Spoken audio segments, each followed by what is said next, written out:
Don't become as bad of a reactor as XQC. Oh yeah, I was going to talk about that. So there's been a bit of drama. Okay, so you guys know who XQC is, right? All you need to know is that he's French-Canadian. There's been a bit of drama online. Mutahar called out XQC for reacting to a video about JFK's assassination.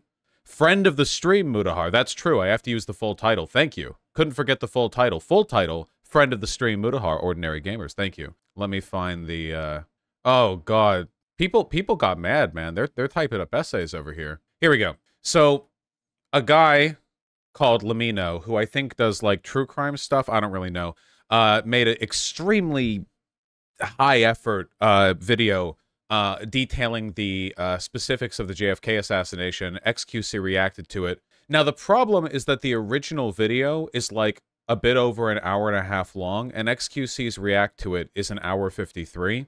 So, overall, it's just watching the video. You know, I want to be clear, by the way, I don't think there's anything wrong with watching another person's video and re-uploading it. I have kind of like an internal code, you know?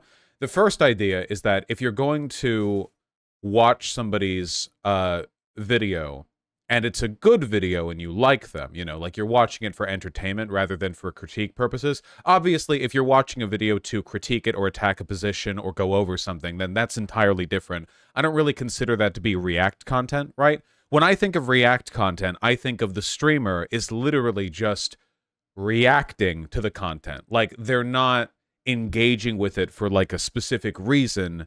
They're just reacting to it. That's, at least I think it's a meaningful difference, because otherwise me going over Ben Shapiro's Barbie review would be me reacting to it, and I don't think that's what I was doing. I think I was making fun of it or critiquing it or whatever. But yeah, you know, there's been this discourse in the, like you did a few minutes ago. That's true. Well, it's a good thing I plugged the channel. Friend of the channel, by the way, by which I mean, I think I talked one time to Jay Foreman. I don't remember. Anyway, I think that just, the discourse or the disagreement is on, like, how bad it is for streamers to go over another person's video and then upload it in a way that basically just replaces the content of the original video, right? Because that's the standard of transformative content when it comes to DMCA claims as well. If you engage with it in a non-transformative way, to the effect that a person could simply watch your video rather than the original one, you know, that's usually where people have a contention. Anyway, I remember this was a big deal back with Hassan because JXC made a video where they were reacting to some weird house on Zillow, and then Hassan put on their video and took a 40-minute shit or something. And JXC was upset and critiqued Hassan for just leaving her video on while he was doing a Chair Andy stream. And he got upset with her, and then there was a bunch of back and forth, and then she made a video, and now she doesn't like Hassan. So, yeah. Anyway, the drama continues. I keep getting recommended this video on Kowloon, the Walled City, and the person who made this video, Neo Explains, said, "This video shows XQC reacting to my video." What you are looking at is considered the most densely populated place that ever existed. On an area of just 6.5 acres, or 4 football fields, dozens of individual buildings have merged into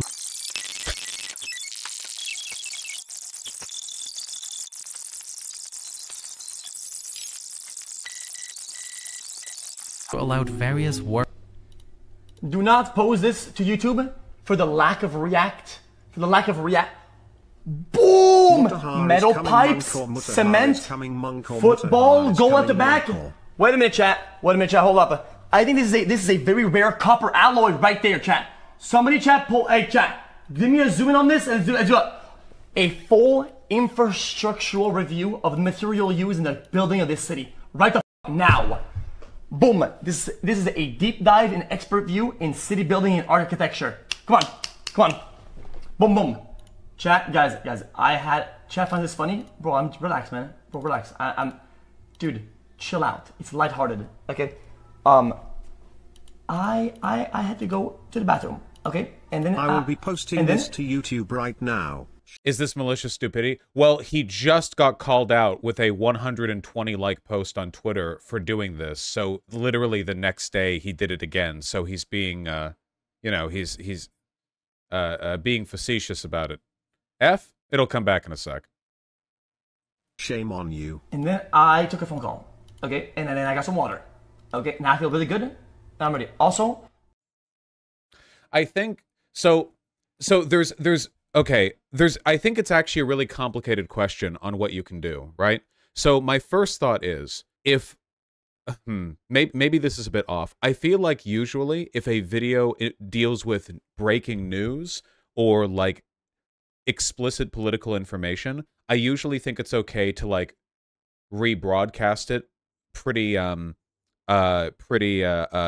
leniently, because the primary concern with that sort of thing is just the spread of information. You know what I mean? Like if it's a comedy video, the video is being made as like a piece of art to elicit certain reactions and so on. But like if it's a news video, obviously I don't think anyone's concerned with like, oh, well, you just watched the news video. I guess there's kind of like an arbitrary line where between entertainment and information, where it feels like the closer something is to just being information, the more okay it is. But that's super arbitrary. I don't know exactly where I could. Okay, so Daniil climbed up on my desk and he is trying to eat my earbuds. Is there something you'd like to say about fair use? What are your opinions on this complicated subject? Leggy? Are your opinions leggy? Is that how you feel? Did I say Daniil? Oh, yeah, I still think of him. Boobin. Boobin. I'm sad that Boobin never got to meet Daniil. What? Well, in sharp contrast to Daniil, it's remarkable how quickly Ruben is getting comfortable on his legs. He just jumped up onto my lap. What was I saying? Oh, yeah, I feel like there's like a spectrum between information and entertainment that, you know, it affects things somewhat. Also, usually what I do, if I have to use the restroom or leave for a bit and I don't want to lose viewers, because to be fair, as a live streamer, most of the people watching, that's you guys, have no attention span at all. So you do want to put something on if you're going to be away for like basically any length of time, because otherwise people will leave. That's just a business consideration. That's understandable. I have agreements with a couple of YouTubers where if I don't step on the keyboard, where if I need to, they're okay with me putting on their videos, you know? I've just asked, like, hey, you know, if ever I'm, you know, putting on, you know, if I need to put a video on, like, would you be okay with me putting your video on? And, like, Not Just Bikes. That's the reason why I put Not Just Bikes on a decent amount. In part because it's an amazing channel, but also because, you know, I know that there's not, like, any bad blood there or negative consideration. Adam Something? Yeah, Adam Something as well. Yes, those are the two that you know about at least. But I don't leave for long that often, so this doesn't come up that often for me, you know, because that's why I do shorter streams. If I did super long streams like XQC, where I'd have to interrupt it with eating or using the restroom or like this, that, the other, then I'd probably do that more often. I think you should have agreements with people like beforehand to try to make sure it's okay to do stuff like that. But then you can't just like snipe whatever videos on your recommended feed, you know? And I think that you should obviously promote the people who make that content, though sometimes that's not enough, I feel. The main thing that I've noticed is like, okay, you guys remember Echo Gecko? Or with Not Just Bikes, who's a larger channel than mine. I'm always very insistent if I watch somebody's video and I like their content. I'm always very insistent that people subscribe to them. I do think that, you know, I try to think of like me watching something like that as like a window into their content. You know what I mean? Obviously, larger streamers are going to get a lot more flack for this, but I think that we can all agree, however we feel about like the specifics of this, I think we can all agree on the fact that it's kind of to just leave like 15 minutes of a video play while you're taking a giant shit, and then you come back and you're like, oh man, look at these pipes, so cool, wow. Like, yeah, Echo Gecko stopped posting videos. Yeah, he's not a career YouTuber, but his videos are still excellent, and I recommend people go and take a look at the videos that he did post. You can learn a lot from them. So we have to draw the line between stealing content and advertising it, right? My general rule for this, or at least my general belief, is that like if a person doesn't want you doing that to their content, I think that you should respect their wishes, and I feel like it's not that hard to toe the line in a way that doesn't make people upset. For example, like, to my memory, if I'm forgetting, then that's on me. But to my memory, nobody has ever had a problem with me watching their stuff on stream, ever. usually because I'm pretty great about promoting them and showing off their content and like being enthusiastic about them, you know? I don't recall that having ever happened. So I feel like the standard that I follow is fine and people are okay with it, but Tom Scott has? No. Tom Scott is part of YouTube's Content ID system. He didn't message me and say that he didn't like me looking at his videos. I'm beneath his interest. Except for the people whose videos you disagree with, of course. No. I mean, guys, stop interpreting what I say like an idiot. You know exactly what I mean. Nobody has ever had an issue with me using their content on stream, like, while I'm away, or to, like look at or react to or show off. Like, that hasn't happened, you know? I didn't know that Tom Scott was on Content ID. The Blaze TV thing was him abusing the DMCA system, which I got removed. You understand, okay? And usually, I think that if you're going to do this sort of thing, you should, like, pause frequently and commentate. For instance, I feel like if I watched Kowloon the Walled City, if I watched that video, I could probably make, like, a 4-hour video of that, you know? Like, I'd be pausing every 5 seconds to go, like, dude, and then, like, talk about something or get distracted or whatever. You know, like, I feel like I'd have an easy time, you know, making that transformative. You did do the Kowloon video. This is a new Kowloon video. That was a different one. This is a new Kowloon video. Asmon is bad for it, to the point he's getting huge amounts of views on his React and pulling people away from watching the original. Yeah, it does. Yeah. I can understand people's frustrations with it, you know? It seems from the outside that it would be a big deal if you were a YouTuber and your video got featured on a gigantic channel. But in reality, oftentimes when a video of yours gets showcased on another channel, what it means is that you get like maybe a bit of attention, but for the most part, the people just stick with the person doing the React content and they don't like bleed into the content itself. Yeah, I don't know. I read earlier Muda is offering to give smaller creators $20,000 to sue somebody like XQC for stealing content. Jesus. God damn. It's been proven you get nothing by Hassan's editor. Oh, I saw this post. This was Hassan's editor saying that it's possible for videos to do well because they've been watched. I'm against streamers uploading reacts of others' full videos, but there's a separate argument that streamers watching videos helps the original creator. Hassan watched this video back in April, so I asked its creator to see his analytics and what's happened since. And then it shows that they got a boost in views and subs and stuff, which I think is great. You know, it's possible if a video is promoted heavily and things go well that it can lead to a significant positive bump, you know.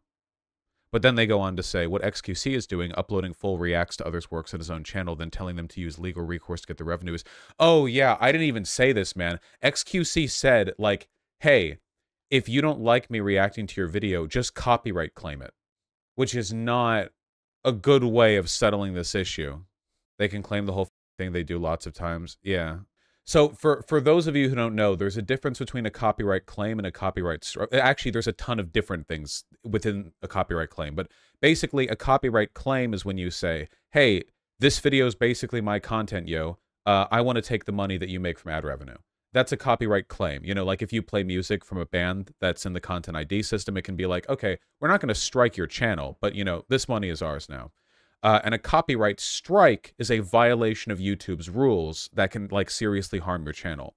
Copyright striking a YouTube channel is a huge deal, and it's possible to, like, get that challenged in court.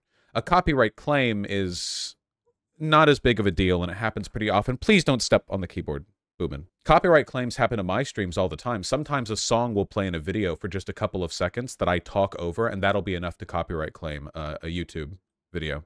I don't think there's any easy answer to the question of copyright and whether or not watching another person's video is okay. I think it's kind of like a loose and ambiguous thing. I think XQC is an extremely egregious example of like bad behavior in this, not only because he does it to a huge extent and often, but also because of his attitude towards it and the way he talks about it.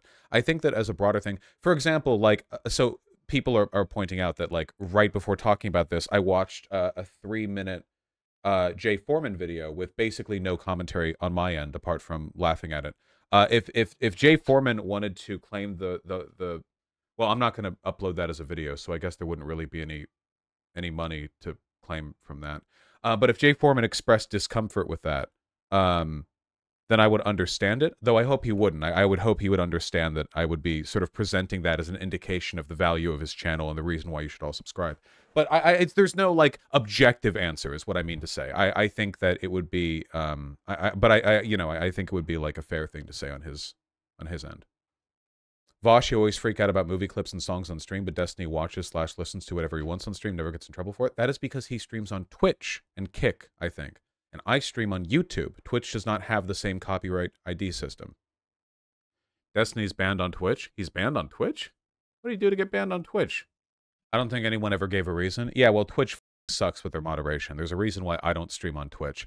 I don't know. I don't know why he can watch some stuff on his YouTube stream, and I feel like I can't. We could just be like different levels of careful about it. I don't really know. You watched a 3-minute portion of an Indian YouTuber's banned car video a few months back, but there was no upload. Was that because of the copyright? No, that's just because it's boring. I tell my editors this. I don't want them to upload stuff where I don't think that I was the one providing the content. If I'm watching somebody's videos, like for instance, we just watched that video of Meloni's president or presidential popularity in Italy. We just watched that. I didn't talk that much for that video, but I'm okay with just watching that quietly because that's like a news and politics video. I could, for stuff like that, while I do still think you should support the people we're watching, there is inherent value in the spread of that information, and I think it's morally right that that information spread. So I'm okay with being more lenient because it leads more towards informational than entertainment. Again, totally arbitrary, no objective metric for but I wouldn't want that uploaded as a video because I don't think I should profit from that, I don't think I should, like, yeah, I that's not like my thing to make money from. I don't think. XQC has previously played The Dark Knight on Kick. Yeah, I saw that. He just, man, okay, I really don't watch XQC streams, but he's been streaming for ages. Is he having this much trouble keeping people engaged and entertained? Like, watching The Dark Knight? I mean, I guess it's like an attention bait thing, but couldn't he not just stream? Like, he's an exceedingly stupid and boring person. Well, he can't be that boring. He's one of the biggest streamers in the world. He literally streamed Hunter x Hunter on Twitch like 2 years ago. Well, that might have been... Is Hunter x Hunter on Amazon Prime? I know you can do, like, Amazon Prime watch parties. No, it wasn't a watch party. He just watched it, and he wasn't banned for that? Yeah, Twitch will permanently ban me for saying cracker, but not, like, punish him for watching all...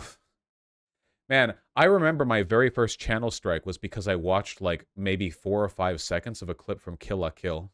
God damn it. Bro, YouTube ID system is BS? Yes, it is. Good-ass show. Hunter x Hunter or Kill la Kill? They're both great. Very, very good. I think that Hunter x Hunter is the second best shonen story, just underneath One Piece. Like, big shonen, like mega, manga or whatever. I think it's fantastic. And I would promote the anime over the manga for Hunter x Hunter, I think. Not Berserk. Berserk isn't shonen. It's seinen. Yeah, maybe Flashy Job. I don't know. What's the difference? Shonen is about a group of teenage boys defeating God with the power of friendship, and seinen is about men having their organs ripped out of their stomachs. I think that's the difference. Holy shit. Text Andy. I wonder what triggers people like you so much. Revenue share, audience split, algorithm. I heard this complaint a million times, and most public figures try to attack it from multiple angles just to fall flat in their face. I'm watching a video I liked, my people, that's it. Damn it. Whoo! Damn, I knew you like using big words. Oh, guys, by the way, if I get a blue check mark on Twitter sometime soon, you can't hate me for it, okay? While answering DMs and doing work the other day, I hit my DM limit. Unbelievable. I'm going to have to stop, like, responding to DMs with multiple messages. Like, I'll have to type it out in a big block. What the f... Yeah, there's a DM limit if you don't have a blue check mark. I get a lot of DMs from, like, content creators and everyone. You can get Twitter blue without showing the check? Wait, you can hide the check? Wait, is that true? How? Like a shame blue check. Duly noted, Arisd. Until then, keep maulding, little brother. We both know why you posted that tweet in the first place. Insecurity is a bitch, isn't it? What is happening here? bites when you least expect it and makes you look weak. Now write another essay to farm some impressions. Maybe you generate enough Twitter revenue to shut the fuck up next time you wake up and feel like a weak-ass soy boy. Are we being real? First of all, XQC looks like way more of a weak-ass soy boy than Mutahar does. Second of all, look at how mad this essay is. Third of all, what the... Streamers are so dangerous, man, because their audience is all 12-year-olds. There's, like, no engaging here. Daily Dose of Internet licenses all of his videos. Yeah, doesn't he? They're on copyright ID, aren't they? Daily Dose of Internet is on the hardcore grind. He's out there. Jesus. Yeah, I think XQC wins this, or sorry, loses this one just based on tone, honestly. What's your position on copyright and intellectual property in general? I'm not an anti-copyright, anti-IP leftist. Thanks to the $10. A lot of lefties want to get rid of it entirely, but what they don't realize is if you just got rid of copyright in this environment, it wouldn't change the fact that a collection of big studios and publishers control basically all media, and it would mean anytime you had any cool idea or property, they would just immediately yoink it with like no consequence at all. You need to have some kind of copyright. There needs to be something that protects artists from having their shit yoinked. No, copyright doesn't benefit the little guy right now, but completely eliminating it would also not benefit the little guy because getting rid of copyright wouldn't democratize the system of media distribution. It would only democratize the system of media production, which isn't enough. So, yeah, there would still need to be something. What about patents? You want patents. Again, like you do need some system where a person who first makes a thing or idea or whatever gets some kind of protection on it, because otherwise, like, every time that happens, a company will immediately swoop in and yoink it. You know, you got to be careful with that. You don't want that. I don't know, Alec Hunter. You should watch Big Joel's latest video on stream. Yeah, should I not react to it at all? Should I just, like, while I take a shit, you know? That's complicated, Airstrike. The legal mechanics of copyright law are beyond me. That's very, very complicated. No, he gave permission? What do you mean he gave permission? What does that mean? Did you know Nintendo patented gameplay mechanics like free falling from Tears of the Kingdom? Really dumb shit. There are, okay, like, again, I'm not defending copyright law. There are lots of elements of it that are really bad. For instance, like, there are really cool things that games can't do because elements of some stuff are, like, loading screen cuts, or loading screen mini games, I think, are held as a copyright. Like, there's some stuff that it just, like, limits creative use, I think. Yeah, Atari held that or whatever. I don't know. There's stuff like that. The Nemesis system, yeah, from the Lord of the Rings, Shadow of Mordor games. Yeah, pretty sure that expired. Well, it held for decades, but okay, yeah, I'm glad that it expired. That's nice. Patented, not copyrighted. Okay, this is why I shouldn't talk about this stuff. I don't really know the differences between patent and copyright. This is why I'm not an expert. You gotta legal that shit, okay? You gotta legal that shit.